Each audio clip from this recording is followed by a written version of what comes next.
गुरु प्यारी साध संगत जी, प्रेम से कहना धन निरंकार जी। साध संगत जी, सबसे पहले आप सभी का दिल से शुक्रिया। कल दासी की माँ के जन्मदिन पर आप सभी संत महापुरुषों ने उन्हें ढेरों आशीर्वाद दिए। सच में दासी दिल से आपकी आभारी है। और आज दासी अपनी माँ की तरफ से भी आप सभी को शुक्रिया करना चाहती है। दातार से यही अरदास है कि सद्गुरु माता जी भी आप सभी को तन मन धन हर प्रकार के सुख दे और आप सभी सेवा सिमरन और सत्संग से जुड़े रहें। आप सभी का दिल से शुक्रिया। चलिए आज की साखी सुनते हैं। साध संगत जी, एक दिन दिल्ली से गोवा की उड़ान में मुझे एक सज्जन मिले। साथ में उनकी पत्नी भी थी।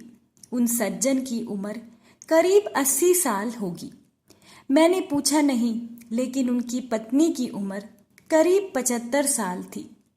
उम्र के सहज प्रभाव को छोड़ दें तो वो दोनों करीब करीब बिल्कुल स्वस्थ थे। पत्नी खिड़की की ओर बैठी थी और वो सज्जन बीच में, और मैं सबसे किनारे वाली सीट पर थी। उड़ान भरने के साथ ही पत्नी ने कुछ खाने का सामान निकाला और पति की तरफ किया। उनके पति ने कांपते हाथों से खाना लिया और खाने लगे। साध संगत जी, फिर फ्लाइट में जब भोजन सर्व होना शुरू हुआ तो उन लोगों ने राजमा चावल का ऑर्डर दिया। दोनों बहुत आराम से राजमा चावल खाते रहे। मैंने पता नहीं क्यों पास्ता ऑर्डर कर दिया था। खैर, मेरे साथ अक्सर ऐसा होता है कि मैं जो भी ऑर्डर करती हूँ, मुझे लगता है कि सामने वाले ने मुझसे बेहतर ऑर्डर किया है। साध संगत जी, अब बारी थी कोल्ड ड्रिंक की। पीने में मैंने कोक का ऑर्डर दिया था। अपने कैन के ढक्कन को मैंने खोला और धीरे धीरे मैं पीने लगी। उन सज्जन ने कोई जूस लिया था। खाना खाने के बाद जब उन्होंने जूस की बोतल के ढक्कन को खोलना शुरू किया तो उनसे ढक्कन खुला नहीं। उन सज्जन ने कांपते हाथों से ढक्कन को खोलने की कोशिश की और मैं लगातार उनकी तरफ देख रही थी।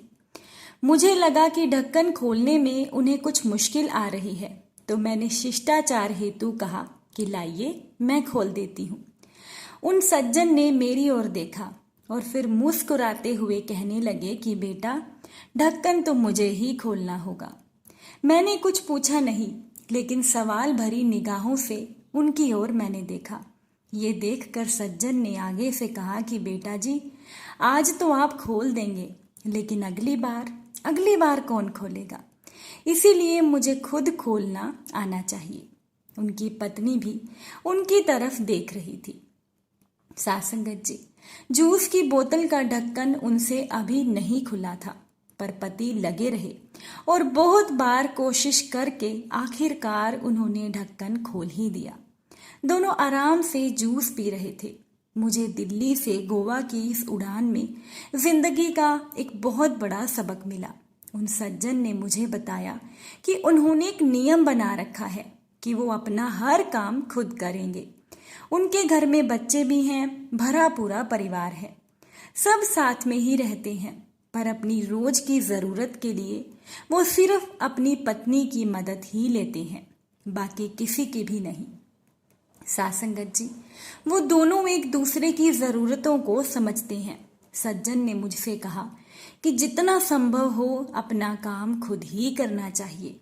एक बार अगर मैं काम करना छोड़ दूंगा, दूसरों पर निर्भर हुआ, तो समझो बेटा कि बिस्तर पर ही पड़ जाऊंगा।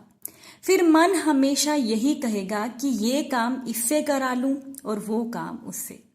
फिर तो चलने के लिए भी दूसरों का सहारा लेना पड़ेगा।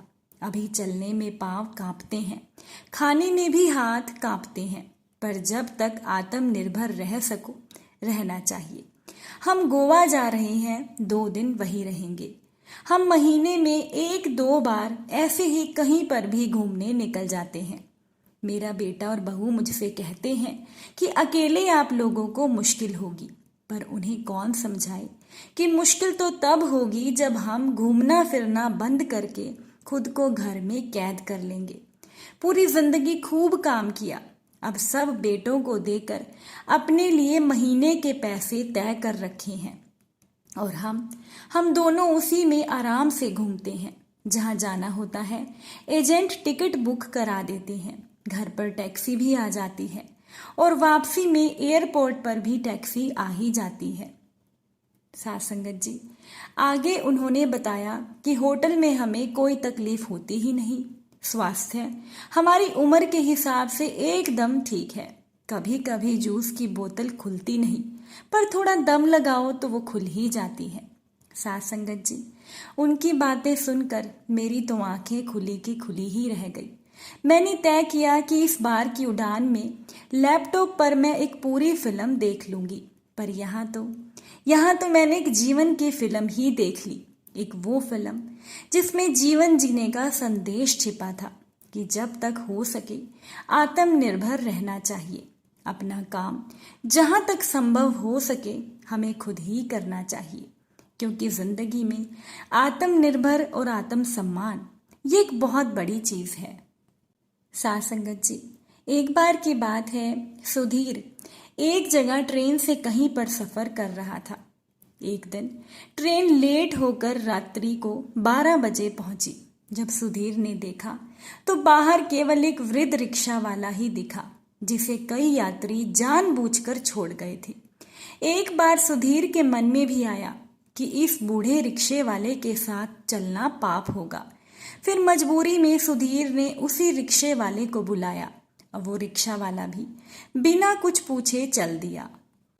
कुछ दूर चलने के बाद ओवरब्रिज की चढ़ाई थी। तब जाकर पता लगा कि उस रिक्शे वाले का एक ही हाथ था।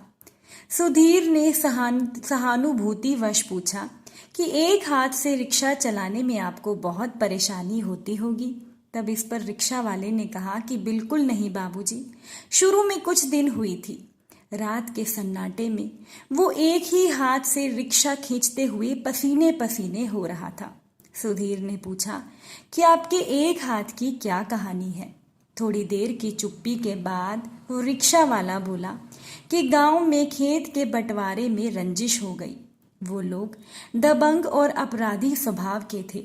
मुकदमा उठाने के लिए दबाव डालने लगे।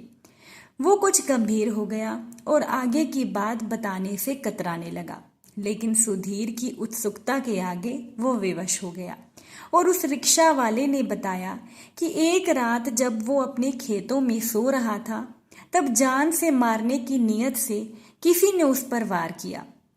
संयोग से जिस से वार किया गया था वो गर्दन पर गिरने के बजाय हाथ पर गिरा और उनका हाथ कट गया। उसके बाद सुधीर ने रिक्शा वाले से पूछा कि क्या दिन की मजदूरी से काम नहीं चलता जो इस उम्र में आप रात में रिक्शा चला रहे हो। सुधीर को रिक्शे वाले पर बहुत दया आई। रिक्शे वाले ने कहा कि रात में भीड़ कम होती है, जिससे रिक्शा चलाने में आसानी होती है। उसकी विवशता को समझकर सुधीर ने अपने घर पर पहुंचकर रिक्शे वाले को 5 रुपए के बजाय 10 रुपए दिए। सीढ़ियां चढ़कर जैसे ही सुधीर ने अपने घर का दरवाजा खोला, वो रिक्शा वाला भी हांफते हांफते वहीं पर पहुंच गया और 5 रुपए का नोट वापस करते हुए बोला कि बाबूजी, आपने ज्यादा पैसे दे दिए थे। सुधीर ने कहा कि आपकी अवस्था देखकर और रात की मेहनत को देखकर मैंने ज्यादा नहीं, मैं अपनी खुशी से ही दे रहा था। तब इस पर उस वृद्ध रिक्शा वाले ने कहा कि बाबूजी, मेरी एक प्रतिज्ञा है, एक हाथ के रहते हुए भी मैं दया की भीख नहीं लूंगा। मेरा तन ही बूढ़ा हुआ है, मन नहीं। तब सुधीर को लगा कि रिक्शे वाले ने कितनी बड़ी आत्मसम्मान की बात करी है। रिक्शा वाले ने कहा कि मुझे लगा 5 रुपए ज्यादा देकर आप मेरा अपमान कर रहे हो। साथ संगत जी, आत्मसम्मान एक सफल सुखी जीवन का एक महत्वपूर्ण तत्व है। व्यक्ति आत्मसम्मान के अभाव में सफल तो हो सकता है, उसे सारी उपलब्धियां जीवन में मिल सकती हैं, लेकिन वो अंदर से कभी भी सुखी और संतुष्ट नहीं होगा। ऐसा हो ही नहीं सकता कि ऐसा इंसान अपने मन से सुखी और संतुष्ट हो। सुख और सुविधा दोनों अलग अलग विषय हैं। आदमी बाहर की सुविधाओं से सुखी तो हो सकता है, परंतु सदैव सुखी रखने के लिए उसके अंतर मन की भावनाएं भी बहुत जरूरी हैं। सुविधा तथा ऐश्वर्य के साधन आपके बाहरी शरीर या काया को तो सुख दे सकते हैं, परंतु अंतर मन का संतोष ही आपको सच्चे सुख की अनुभूति दे सकता है। इसीलिए जिंदगी में जितना हो सके आत्मनिर्भर बनना चाहिए और आत्म सम्मान को कभी भी नहीं भूलना चाहिए, क्योंकि आत्म सम्मान एक ऐसा तत्व है जो सच्चे सुख की अनुभूति हमें कराता है। साथ संगत जी, साखीकांत हम सभी सिमरन के साथ करेंगे। आप भी सिमरन कीजिएगा। तू ही निरंकार मैं तेरी शरण हाँ, मैनू बख्श लो। तू ही निरंकार मैं तेरी शरण हाँ, मैनू बख्श लो। साथ संगत जी, अगर वीडियो अच्छी लगी हो तो वीडियो को लाइक कीजिएगा, चैनल को सब्सक्राइब भी कीजिएगा और वीडियो के डिस्क्रिप्शन में दूसरे चैनल का भी लिंक है, आप जी जाकर एक बार विजिट कीजिएगा और चैनल को सब्सक्राइब भी कीजिएगा। उस नए चैनल पर भी रोज़ नई नई साखियाँ या विचार अपलोड होते रहते हैं, इसीलिए आप जी एक बार जाकर विजिट ज़रूर कीजिएगा। साथ संगत जी, कल के वीडियो पर हमें एक बहन जी ने कमेंट किया था कि कल उनके बेटा और बेटी का भी जन्मदिन था, तो वो महापुरुष चाहते थे कि हम उनके लिए अरदास करें। तो दातार से यही अरदास है कि सतगुरु माता जी उनके बच्चों को हमेशा सुखी रखें, उन्हें हर प्रकार के सुख दें, अच्छा स्वास्थ्य दें और वो हमेशा अपनी जिंदगी में खुश रहें और वो बच्चे हमेशा अच्छा काम करते हुए अपने माता पिता का नाम रोशन करें। फिर मुलाकात होगी आपसे किसी नई साखी के साथ।